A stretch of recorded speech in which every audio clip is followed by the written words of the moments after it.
Mi papá lo que mejor tenía era una gran risa. Su risa me enamoró a mí. Me dejó grabada. Creo que a partir de querer escucharlo reír fue que yo me convertí en un payaso, ¿no? Me meto al teatro en el colegio por recomendaciones de la psicóloga del colegio, ¿no? Y yo no quería en un comienzo, ¿no? Porque prejuicios y demás, y había visto el teatro y era de los que nos burlábamos, de los que actuaban, porque se ponían mallas y se pintaban la cara. Y después yo me puse las mallas, me pinté la cara y fui muy feliz. A la hora de que comienzas una función, eres tú dueño de tu personaje hasta el final. Yo siempre digo que el teatro es para los actores, la televisión para los productores y el cine para los directores, ¿no?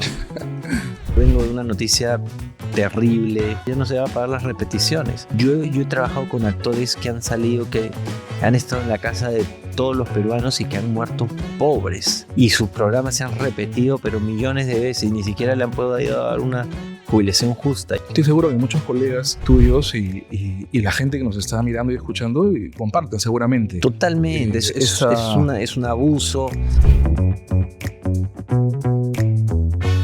Hola a todos, bienvenidos a un nuevo episodio de La Conversa. Soy Julio César Luna y el día de hoy estoy feliz acompañado de un talentoso y apasionado actor peruano. César Ritter, gracias por estar en La Conversa. Amigo? Gracias, bienvenido. Gracias.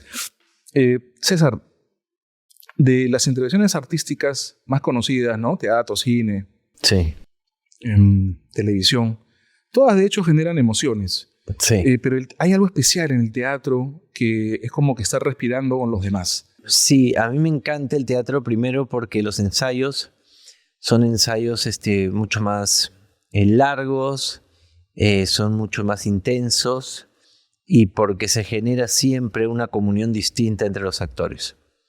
Después porque a la hora de que comienzas una función eres tú dueño de tu personaje hasta el final. Nadie te corta. Hay una continuidad y hay siento que hay una responsabilidad más grande del actor en escena que en otras actividades, ¿no? Uh-huh. Yo siempre digo que el teatro es para los actores, la televisión para los productores y el cine para los directores, ¿no? Y en el teatro sí hay una comunicación, hay una escucha en ese momento, momento en momento, con el público, con tus compañeros, y cada función es distinta, ¿no? El único tema es que sí, económicamente es lo que menos da, ¿no? Claro. Bueno, últimamente creo que está mejorando, ¿no? Igual también el mercado... Sí, últimamente mejora. Es difícil, sí. Y más en un país con representantes que tanto cabe le ponen al arte, ¿no? Ahorita justo vengo de una noticia terrible, vil, no sé qué calificativo ponerle, que nos han quitado. Han puesto un impuesto, ¿no? No, están quitando ya no se va a pagar las repeticiones. Uh-huh. Sabes que yo tengo mucho tiempo ya en televisión y han pasado 4 millones de veces nuestras producciones y nunca se ha pagado. Se logró hacer eso después de tiempo y ahora lo cortan. Yo he trabajado con actores que han salido, que han estado en la casa de todos los peruanos y que han muerto pobres. Y sus programas se han repetido, pero millones de veces, y ni siquiera le han podido dar una jubilación justa. Y que pase eso ahora, de verdad, es terrible, ¿no? Estoy seguro que muchos colegas tuyos y la gente que nos está mirando y escuchando comparten seguramente. Totalmente. Es un abuso de gente mediocre que va contra el arte. También quieren cambiar la ley del cine. Una congresista que dijo en una entrevista, dijo que no había visto ninguna película, pero dijo que había visto una sola película. Y se cree porque alguien le ha hecho creer. Sucede desde que a veces, su privilegio. Sí. Ahí te das cuenta de la burbuja y del privilegio que dicen que no existe. Ahí está, clarísimo. Y cambia una ley que censura, que calla a un montón de creadores en este país que merecen que su voz sea escuchada. Y no estamos hablando de leyes únicas, estamos hablando de leyes que existen en todos los gobiernos, en todo el mundo, porque es el reflejo más grande de un país, su cine, ¿no? Uh-huh. Pero bueno, hay que lidiar con esta gente que entra ahí. Bueno, en fin. Es cierto. Me fui por un lado. Es que a veces no está bien, porque a veces pasa también que cuando somos muy atrevidos cuando ignoramos algo. Sí. ¿no? La ignorancia se atrevía. Eso suele pasar. Pero mire, si hablamos del teatro, justo yo leí hace poco veía una entrevista corta que le hacen a Ricardo Darín, y que le preguntan, evidentemente, como Sobre el cualquier guión. actor, sobre el teatro, qué piensa del teatro, ¿no? Y él dice, pues, que es mágico, es irreemplazable, que es vertiginoso y que en muchas ocasiones, o a veces, podría hasta ser un poco peligroso. ¿Por qué? Por esta atmósfera que se crea, que donde no solamente es responsabilidad de los actores, sino también del público, y hay una simbiosis, una energía, un feedback, una ida y vuelta. ¿Qué piensas de eso? Definitivamente existe, ¿no? Y a mí si hablamos de peligro, lo que más me toca es cuando te tocan hacer personajes duros, fuertes, y algunos personajes que no se resuelve toda su historia en la obra, ¿no? Te quedas con ese personaje y con todo lo vivido. Aparte, el inconsciente está escuchando la repetición de esos textos y de todas esas acciones, entonces uno tiene que salir de ahí, ¿no? De zafarse de ese personaje. Y yo tengo una rutina después de las obras para un poco ya liberarme un poco de esa post-obra. Sí, porque queda en el inconsciente y uno no se da cuenta, de repente está en un estado de ánimo que no corresponde al que debería, ¿no? Entonces hay todas esas cosas. Pero sí, ¿no? El teatro es maravilloso. Ahora, ¿cuándo es que tú descubres? Yo me meto al el poder teatro del arte? en el colegio por recomendaciones de la psicóloga del colegio, ¿no? Y los profesores que dicen que yo necesitaba un espacio como ese. Bueno, por todos los títulos que le ponen a uno, el déficit de atención y demás. Sí. Y yo no quería en un comienzo, ¿no? Porque prejuicios y demás, y había visto el teatro y era de los que nos burlábamos, de los que actuaban, porque se ponían mallas y se pintaban la cara. Y después yo me puse las mallas, me pinté la cara y fui muy feliz. Me acuerdo en esta primera obra y que solo decía un texto, oye, recoged las flautas y marchadnos, y lo dije y la gente Eso se fue en el rió. Humboldt, ¿no? Sí. Y después lo volví a decir, me volví loco y la gente se reía y me quedaba ahí. Y ahí se provocó esto, ¿no? Que dices que puede ser peligroso, sí, porque no quería salir del escenario. Y me acuerdo que mi corazón latía muchísimo, tenía 13 años. Y estaba muy feliz al borde, no sé, estaba con el corazón latiendo muy, muy fuerte. Y me acuerdo que mi hermana subió y me abrazó y me dijo, y yo la miraba, así, ¿estás feliz? Me dijo, sí, encontré un lugar en el mundo, o sea, era la primera vez que me sentía dentro de parte de algo, ¿no? O sea, ¿Cuál de las hermanas mayores fue? Tienes dos hermanas, mi ¿no? la mayor de todas, la que es economista, que es totalmente distinta, Sí. bueno, a mí, ¿no? En su vocación. Sí, pero somos parecidos en muchas cosas también. Y bueno, yo ahí me di cuenta de que tenía un lugar, de que me sentía cómodo. Aprendí lo que no pude aprender con otros cursos a través de la actuación, del teatro, de lo físico, del movimiento, del juego, ¿no? Hablamos de las hermanas o de las hermanas, los padres, la familia, el primer soporte, esos que están contigo desde unos inicios. Sí. ¿Qué te decían ellos? Mi mamá, o sea, yo siento que mi mamá es una artista nata, se dedicó a otras cosas, pero sí lo tiene ahí, canta ella todo el tiempo, aparte cuenta historias maravillosamente bien. Y mi padre era un hombre que leía muchísimo, de saber mucho, de conocer mucho, filósofo, teólogo también, y con una vida con una vida con muchísimas historias, ¿no? De todo tipo, ¿no? Y que guardaba una sensibilidad artística importante, ¿no? Y además con mucho humor, ¿puede ser también? Mi papá lo que mejor tenía era una gran risa. Mi papá sabía reírse y mi papá, su risa me enamoró a mí. La dejó grabada. Creo que a partir de querer escucharlo reír fue que yo me convertí en un payaso, ¿no? ¿Crees que sigues un poco algunos pasos de tu padre? Creo que mi padre, que no somos iguales, que somos distintos, pero que le guardo un amor inmenso, Mi padre era un hombre muy bueno en todo sentido. Pasó una vida muy, muy, muy fregada. Sí. Y, y, y tenía este talento de saber escuchar, de acompañar, de mirar, de decir mucho con la mirada, de realmente elegir batallas, de ser muy, muy amoroso. O sea, yo le guardo un cariño muy grande a mi padre, ¿no? Mira, qué bonito lo que dices y de hecho tú también tienes la oportunidad de ser papá, Sí. ¿no? Y cuando somos papás, yo también lo soy, de mellizos. 3 de mellizos. Sí, papá de mellizos, Wow. hombre y mujer. Y claro, o sea, es entrar en un grado de conciencia donde no hay una perfección y que estamos aprendiendo y construyendo con ellos Total. a través del tiempo, ¿no? ¿Cómo le vas a César Ritter como papá? ¿Cómo es este viaje?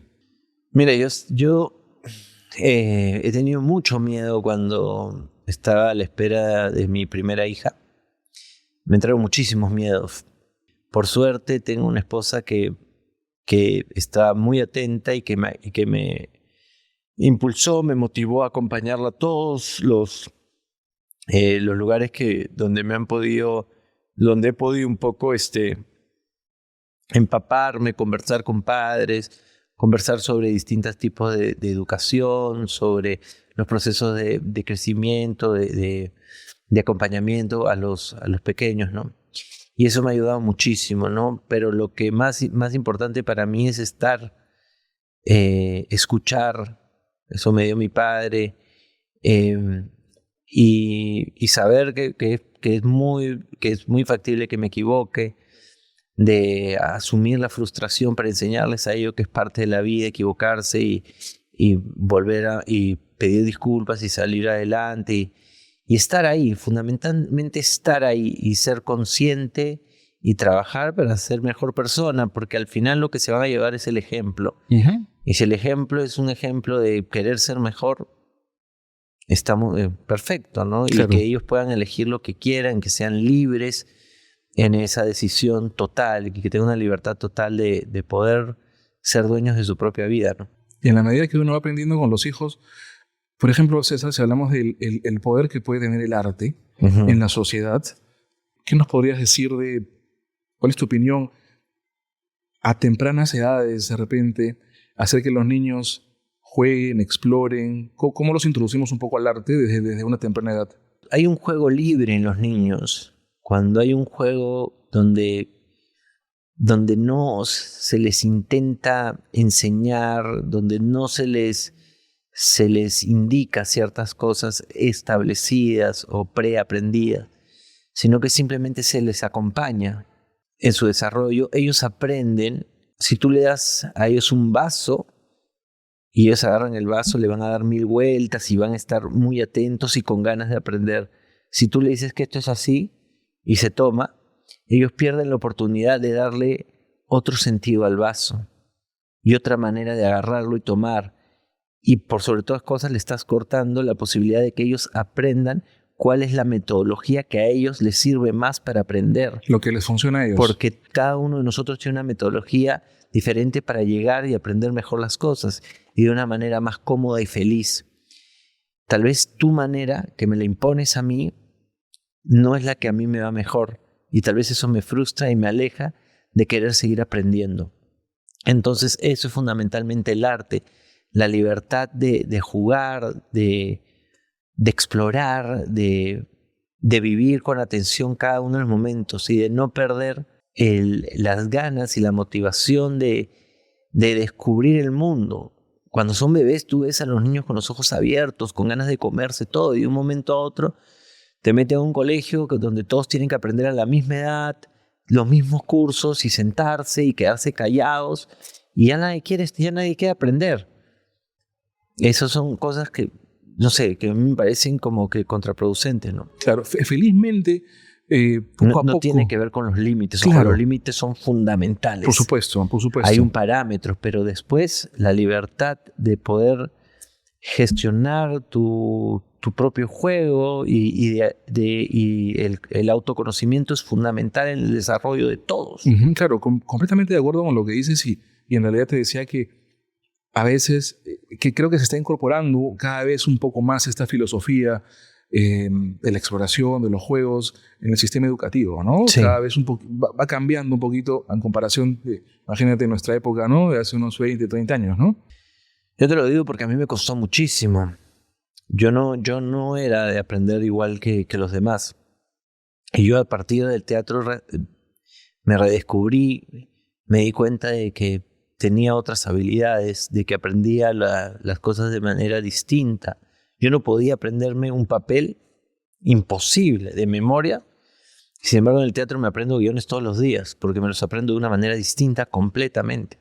¿Alguna técnica que César realice? Por ejemplo, yo no te puedo aprender de paporreta, pero si yo sé que la escena me indica que tengo la acción de, no sé, de amenazarte durante la entrevista o de pedirte una invitación para venir acá a comer a Punto Sol. Yo sé que esa es mi acción. Y a partir de esa acción, yo sé que ese es mi objetivo. Y a partir de ese objetivo tengo varias acciones. La primera es tirarte algunos piropos, después hablar bien del local, qué sé yo. Entonces separo eso por acciones. Y después de las acciones, ya las palabras salen naturalmente porque son las palabras que has estado observando. Entonces salen naturalmente, o por movimientos, o de manera espacial. Entonces yo me aprendo un texto de manera muy rápida, pero no puedo estar sentado. Es imposible. Claro, son técnicas que tienen... Son técnicas distintas. Entonces, ahora la gente me dice, ¿cómo te aprendes tanto? Digo, para mí es lo más fácil, porque aprendí de una manera que a mí se me hace muy sencilla. Y creo que cada uno tiene una manera distinta. Y si hablamos, por ejemplo, de intervenciones artísticas como el teatro, ¿alguna que esté en tu baúl de recuerdos, en este historial de recuerdos que te haya representado a ti? Yo sé que en todas siempre hay satisfacciones que uno tiene, pero sí. ¿Alguna que recuerdes que realmente dijiste qué tal satisfacción o qué gratificante fue hacer esta obra, o desafiante también? Hice una obra que se llamó, el título es el que nunca me acuerdo, no sé si es Largo Viaje del Día hacia la Noche de Eugene O'Neill. Ajá. O es Viaje de un largo día hacia la noche, no sé. Pero ese es el título. Es una obra maravillosa que tuve la suerte de hacer con Sofía Rocha, que en paz descanse, Alberto Isola y Luque. Uh-huh. Y fue una obra que el personaje me movía mucho. Y realmente en una que otra función pude realmente olvidarme de todo lo que había alrededor y vivir bien intensamente el personaje. Me movió muchísimo y me encantó. También tuve la suerte de hacer Pinocho. Es un personaje que siempre me gustó y aparte a mí me decían Pinocho de chibolo y me encantaba la historia. Y tú hiciste el rol de... Sí. Y interpretarlo en un teatro hermoso como el que existía el Pirandello, que existe todavía, pero ya no están haciendo tantas obras de teatro, fue un regalo, ¿no? Uh-huh. Mira, pues qué interesante. Ahora, ¿y alguna anécdota, César, divertida que tengas? No, millones. ¿En el teatro?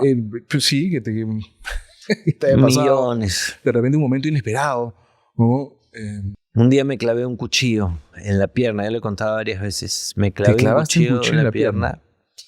Y no, te voy a contar la otra que sucedió en la misma obra. Una amiga mía, Vanessa Vizcarra, una trome,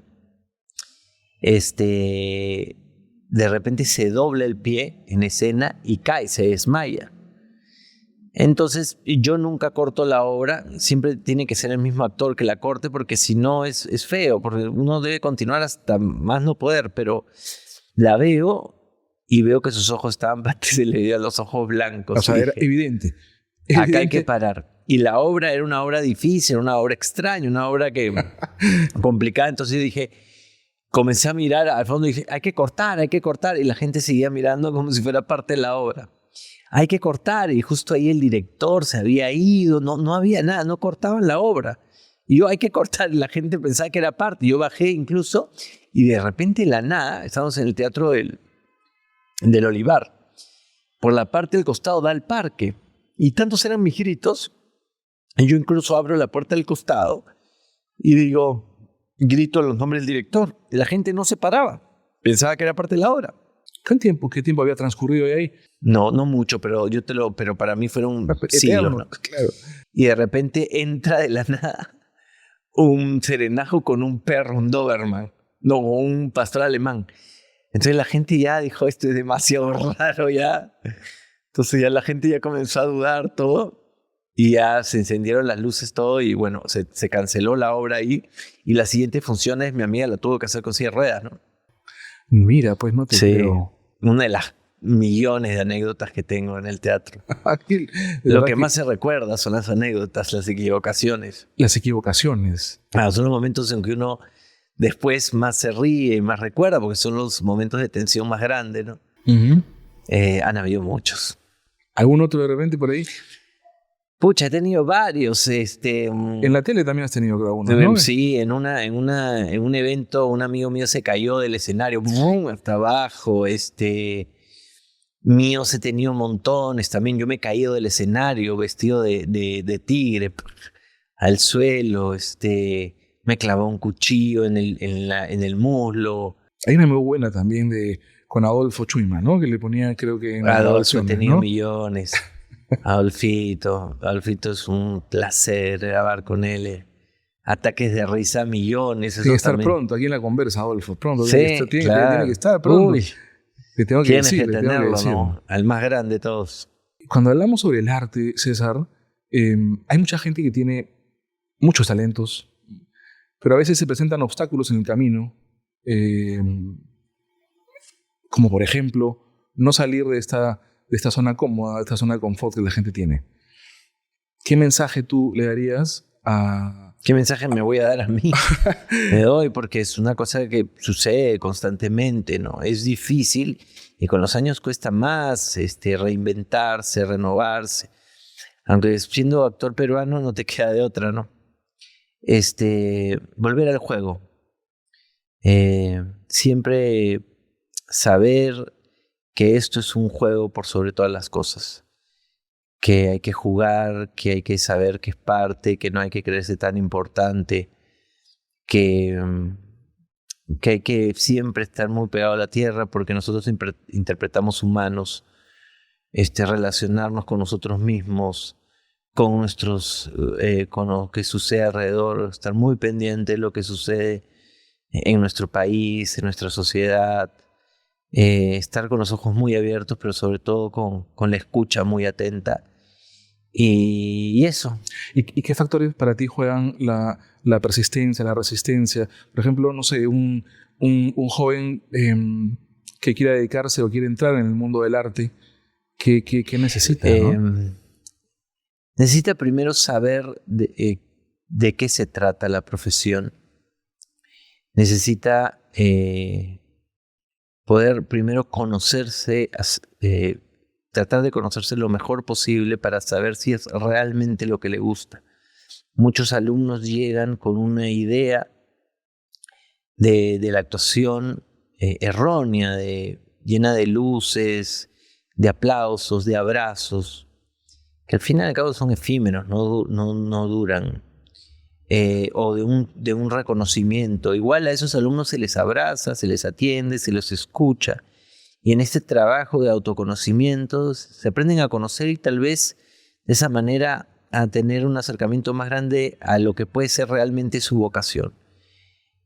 Y elegir una vocación sin miedos, sin ideas preconcebidas, sino una elección real, certera o más cercana a lo que uno realmente quiere.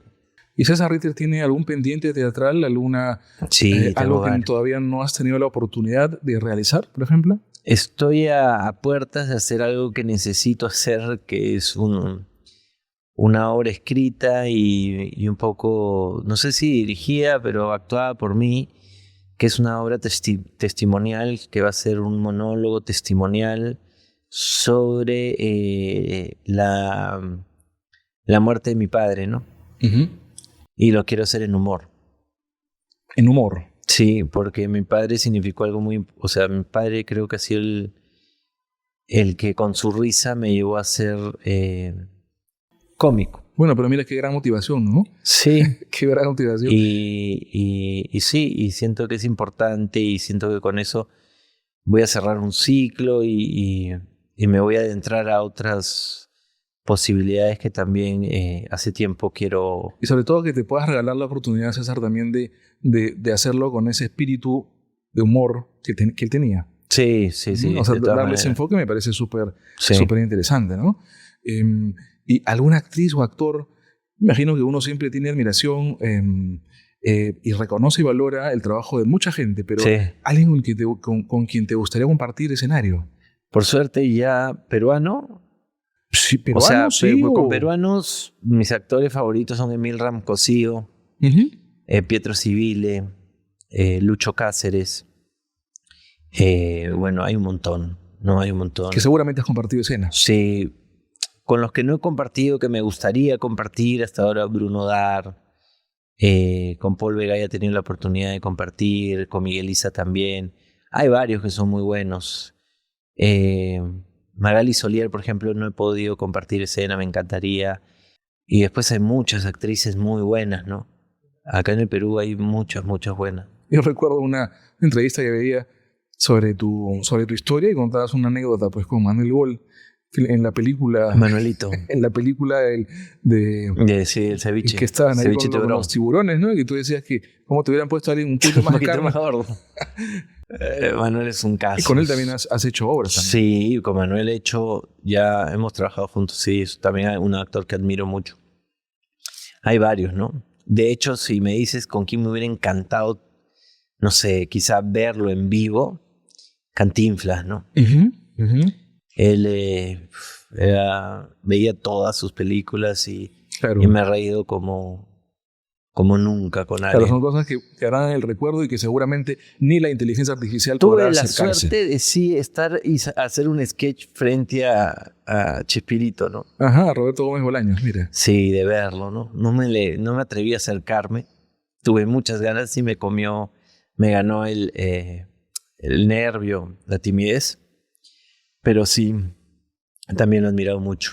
Él hablaba mucho sobre cuando se mantiene cómo mantenemos el espíritu joven, también, ¿no? Adolfo también, claro, pero Roberto decía, ¿cómo mantenemos este espíritu joven, por más que tengamos más edad físicamente, en la medida que tengamos cada vez proyectos nuevos, ¿no? Y él es un ejemplo de cómo hay que luchar y hay que hacer siempre, no lo que crees que va a funcionar, sino lo que tú quieres hacer, ser verdadero con lo que tú quieres contar.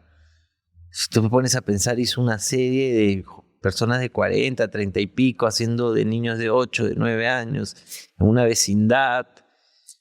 Si tú escuchas eso no va a funcionar, ¿no? Y él logró que eso sea que funcione como funcionó durante tanto tiempo, porque estaba convencido de eso, era su verdad y lo hizo con muchísima originalidad y todo, ¿no? Entonces es un ejemplo en muchos aspectos, ¿no? Claro que sí.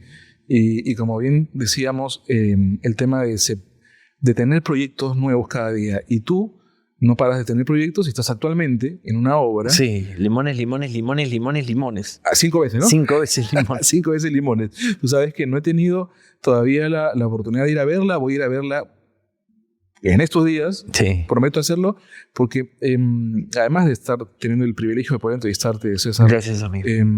Me parece interesante el planteamiento. Lo que se plantea, y me hace recordar, porque estuve leyendo un poquito sobre la obra, no la he podido ver, yo una vez seguí unas clases de locución radial con un profesor que me dio un texto que era, no sabes lo enriquecedor y lo rico que era leer ese texto con las comas, con los puntos, y estaba escrito por Ricardo Blume y titula El amor por las palabras. Y me hizo acordar automáticamente a este texto del amor por las palabras cuando he leído un poco sobre esta obra. Sí. Y cómo, ¿quién mejor que tú para que nos puedas contar un poquito, más o menos? Es una historia de amor que surge en el contexto de una prohibición que ponen de que solo se pueden decir 140 palabras al día. Sí. Entonces comienzan a encontrar fórmulas, trampas y trucos para poder comunicarse de la mejor manera con esta cantidad de palabras. Y a través de de la obra, ves cómo ellos algunas veces utilizan bien y otras veces mal adrede, otras veces muy bien porque lo necesitan. Y comienzas a cuestionar un montón de cosas, ¿no? Sobre el valor de la palabra, sobre cuántas cosas son dichas de manera no verbal, que no necesitas palabras para ser contadas, y otras millones de cosas, ¿no? Todo contado con muchísimo humor, que es lo bonito de esta obra. ¿Y están de qué días a qué días? ¿En qué Estamos teatro? de jueves a sábado y las entradas están en Joinas, en el Centro Cultural de la Universidad de Lima. Entonces es una obra imperdible para poder, para disfrutarla y para aprender a valorar un poquito más, al fin y al cabo, la forma como nos comunicamos, ¿no? Totalmente. ¿Próximos proyectos que tengas, César? Ahorita estoy a puertas de quizá trabajar en una nueva producción nacional. También seguir haciendo teatro, escribiendo mi unipersonal, y Sandía. Sandía es un proyecto que tenemos con un amigo, Juan Pablo, que estamos haciendo un montón de contenido para las redes sociales. Sandía es el canal, Sandía en las redes sociales, Sandía. ¿Cómo los encuentran? Sí, Sandía Project. O vayan a mis redes sociales, síganme de paso y ahí se van a enterar de todo lo que estamos haciendo junto a Vanessa Gerí, y a Mirran Cosío y a Pedro Sánchez. Estamos haciendo cosas bien interesantes y bonitas. Si queremos estar al tanto de todas esas cosas, César, compártenos un poquito tus redes exactas ahí para que... César Ernesto Ritterburga o César Ritterburga. Estoy en TikTok, estoy en Instagram también, y en Facebook. Y busquen Sandía Project, que es la página donde subimos todo el contenido, ¿no? Los mejores de los éxitos en este nuevo proyecto, amigo. Y además también este monólogo y esta aventura que vas a tener, ¿no? Sí, eso todavía está... Ya estamos empezando, pero ojalá no la voy a apurar, ¿no? Vamos con a ver calma, en qué momento sale. Los mejores deseos para que se pueda concretar. Que se pueda ver en el momento que sea. Hay dos preguntas finales que hacemos siempre en la conversa. Y la primera es, si tuvieras un poder extraordinario, César, ¿qué poder eliges y por qué razón? Es un superpoder. Sanador. De poder curar todo tipo de enfermedades para tener la salud de mi familia intacta. Y la mía también. Interesante, porque si sanamos salud emocional, a la final le sanamos salud física. Y de alguna forma, tú le ofreces ese regalo a la gente. Si aterrizamos un poco ese poder, tú estás sanando a la gente a través de tu arte. Porque para mí lo único que siempre pido es salud para mi familia. Sí. Excelente poder. Y si tu vida fuera una película, Mi vida fuera una peli. Sí, ¿qué género sería? Comedia. No sé si un dramedy, una comedia dramática. ¿Y alguna escena que puedas decirnos, si fuera la película, esta comedia, qué escena representaría entonces el hallazgo de un propósito tuyo? Puede ser en el que hayas participado, tal vez también. Hay preguntas que me gustaría... poder tenerlas claramente. Sí, hay preguntas que se me quedaron... que me gustaría preguntar cosas a mi padre y a mi abuelo. No sé en qué película puede estar, pero sí me gustaría poder hacerles ciertas preguntas a los dos. Tal vez es la propia película de César Ritter. Sí. César, te agradezco por esta conversa. Seguramente se han quedado muchos temas en el tintero pero otros capítulos. Es hermoso tener espacios así donde se pueda conversar de manera tranquila, relajada, temas que son bonitos y poder compartir contigo. En un momento donde todos los espacios parece que necesitan o están urgidos de polémica, de polemizar todo el tiempo, de un ritmo poco antinatural, y tener espacios así siempre son bienvenidos y aplaudidos. Te agradezco bastante y tómame la palabra para poder consultarte temas teatrales después para poder aprender más cosas del teatro. Dale, gracias por este episodio. Gracias. Gracias por haberme acompañado en esta cálida entrevista con el gran César Ritter. No se olviden de regalarme una suscripción en el canal de YouTube y así se enteren de las próximas novedades. Chao.